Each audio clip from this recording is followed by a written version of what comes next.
এখন সম্প্রচারিত হবে রেডিও তেহরান থেকে আজকের সর্বশেষ বিশ্ব সংবাদ।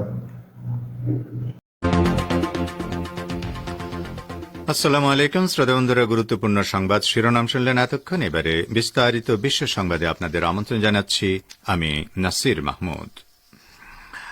ইরানের প্রতিরক্ষামন্ত্রী brigadier general Mohammad Reza Ashtiani বলেছেন, ভারতের সঙ্গে তাঁর দেশের প্রতিরক্ষা ও সামরিক সহযোগিতা আঞ্চলিক নিরাপত্তা ও স্থিতিশীলতা রক্ষায় কার্যকর ভূমিকা পালন করবে।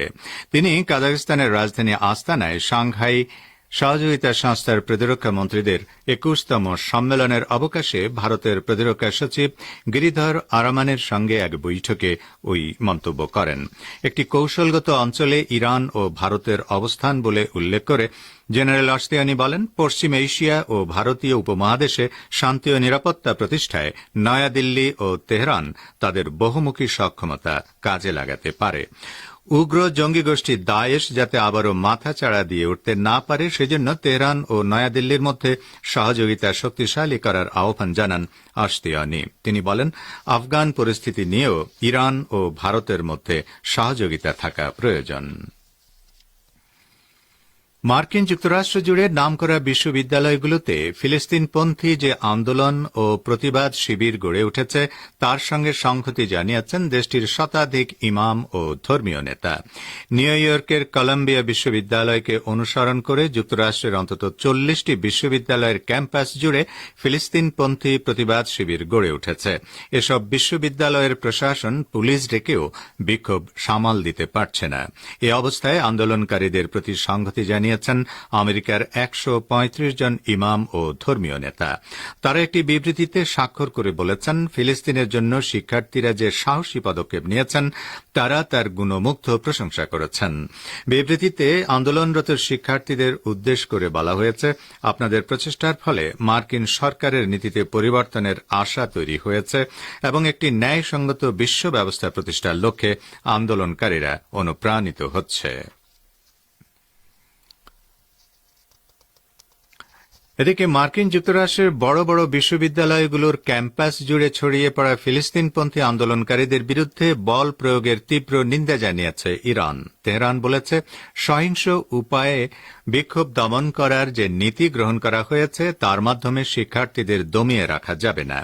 জেনেভায় জাতিসংঘের সদর দপ্তরগুলোতে নিযুক্ত ইরানের স্থায়ী মিশন সামাজিক মাধ্যম এক্সে প্রকাশিত এক পোস্টে এই মন্তব্য করেছে। এতে বলা হয়েছে, মার্কিন যুক্তরাষ্ট্রের বিশ্ববিদ্যালয়গুলোতে ব্যাপকভাবে ছড়িয়ে পড়া ফিলিস্তিনপন্থী শান্তিপূর্ণ আন্দোলনকে যেভাবে সহিংস ও নৃশংস পন্থায় দমন করা হচ্ছে আমরা তার তীব্র নিন্দা জানাচ্ছি।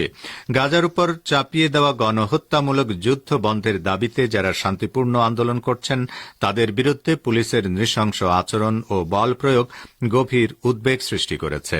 এতে আরও বলা হয়েছে, মার্কিন সরকার গাজা গণহত্যায় যে সাহায্য করে যাচ্ছে আন্দোলনকারীরা তার অবসান চায়। সাম্প্রতিক সময়ে ইহুদিবাদী ইসরায়েলের গোয়েন্দা সংস্থা মোসাদ ব্যবহার করত এমন একটি ব্যক্তিগত বিমান সৌদি আরবের রাজধানী রিয়াদে অবতরণ করেছে বলে খবর পাওয়া গেছে। রিয়াদ ও তেল আবিবের মধ্যে সম্পর্ক স্বাভাবিকীকরণ নিয়ে আলোচনা শুরু হতে পারে বলে যখন পশ্চিমা গণমাধ্যমে জল্পনা চলছে তখন এই খবর প্রকাশিত হল।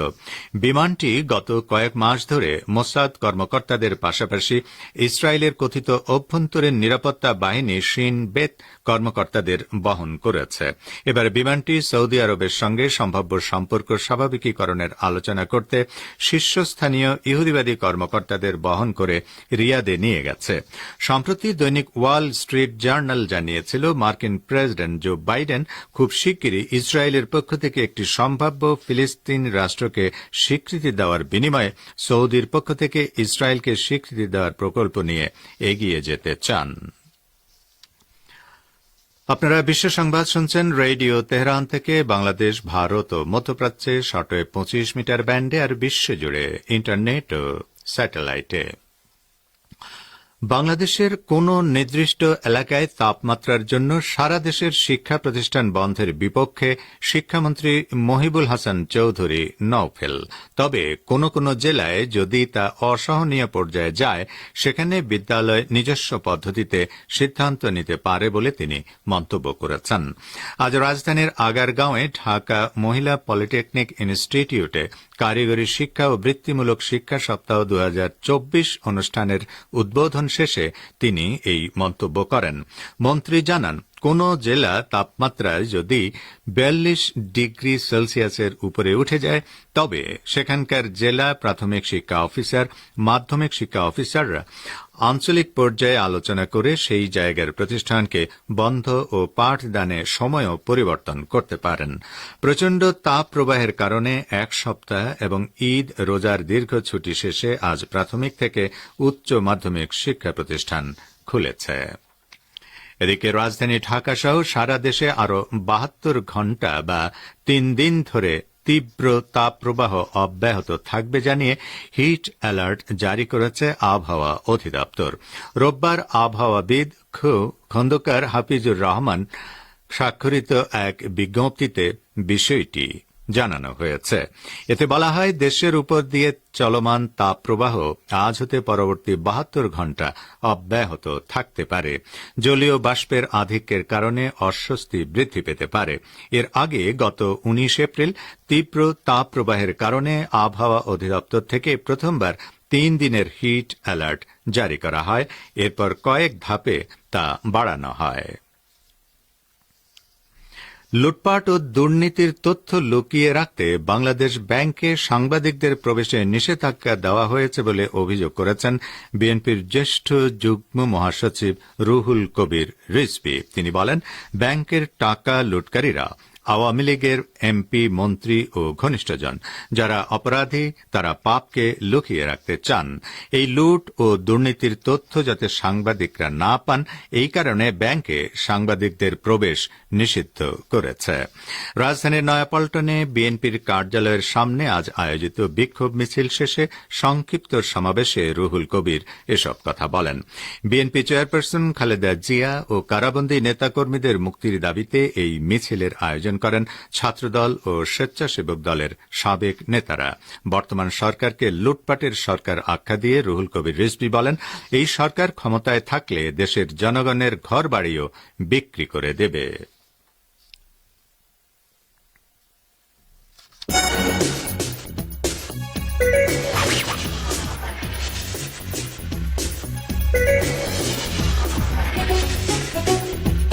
রেডিও তেহরান, খবরের সঙ্গে 24 ঘন্টা।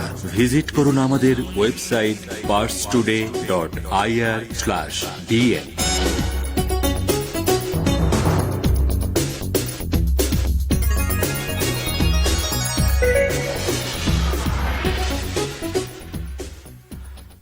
বিশ্ব সংবাদে আবারও স্বাগত আপনাদের। ভারতের প্রধান বিরোধী দল কংগ্রেসের দিল্লি শাখার প্রধান অরবিন্দর সিং লাভলি পদত্যাগ করেছেন। পদত্যাগের কারণ হিসেবে দিল্লি কংগ্রেসের সাধারণ সম্পাদক দীপক বাবারিয়ার সঙ্গে বিরোধ এবং দিল্লিতে আম আদমি পার্টির সঙ্গে কংগ্রেসের জোট বাঁধার ইস্যু উল্লেখ করেছেন তিনি। আজ সকালে অরবিন্দর সিং লাভলি জানান, তিনি কংগ্রেসের দিল্লি শাখার সভাপতির পদ থেকে ইস্তফা দিচ্ছেন।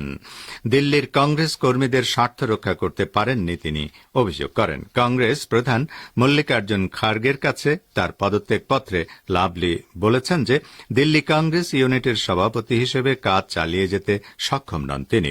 পদত্যাগ পত্রে অরবিন্দর লিখেছেন, দিল্লি কংগ্রেস ইউনিট এমন একটি দলের সঙ্গে জোট গঠনের বিরুদ্ধে ছিল যা গঠিতই হয়েছে কংগ্রেসের বিরুদ্ধে মিথ্যা, বানোয়াট, দুর্নীতির অভিযোগের ভিত্তিতে।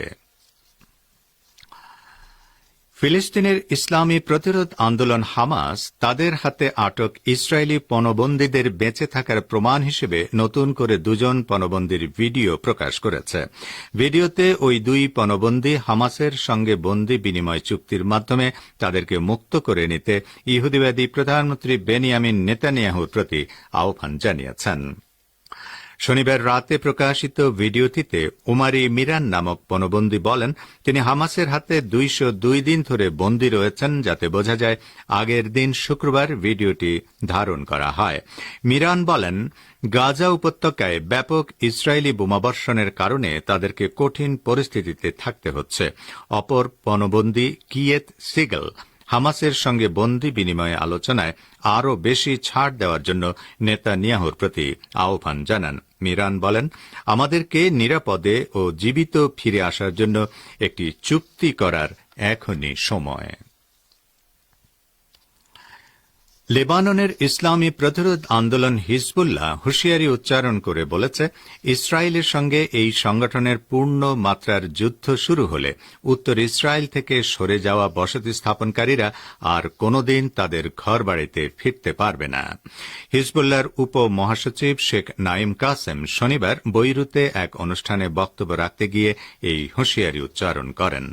গত বছরের 7 অক্টোবর গাজায় ইসরায়েলি গণহত্যা শুরু হওয়ার জের ধরে লেবাননের হিজবুল্লাহ দখলদারদের বিরুদ্ধে হামলা চালালে ইসরায়েলের গোটা উত্তরাঞ্চলের সকল বেসামরিক অধিবাসী তাদের ঘর বাড়ি ছেড়ে দক্ষিণে পালিয়ে গেছে, যাদের সংখ্যা 70,000-এরও বেশি বলে ইসরায়েলি গণমাধ্যম জানিয়েছে।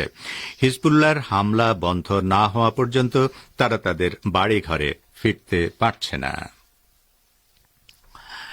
লেবাননের ইসলামী প্রতিরোধ আন্দোলন হিজবুল্লাহ ইসরায়েলের উত্তরাঞ্চল লক্ষ্য করে বড় ধরনের ক্ষেপণাস্ত্র ও ড্রোন হামলা চালিয়েছে।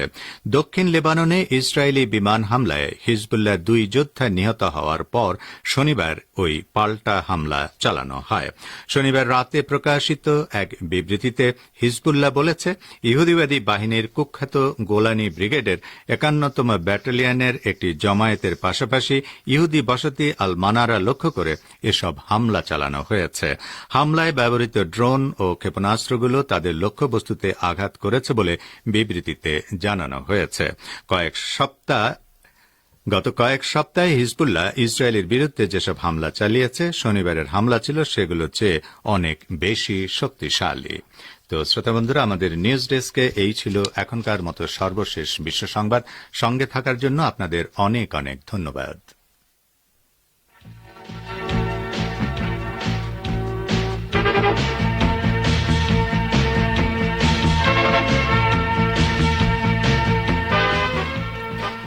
বিশ্ব সংবাদ শুনলেন রেডিও তেহরান থেকে।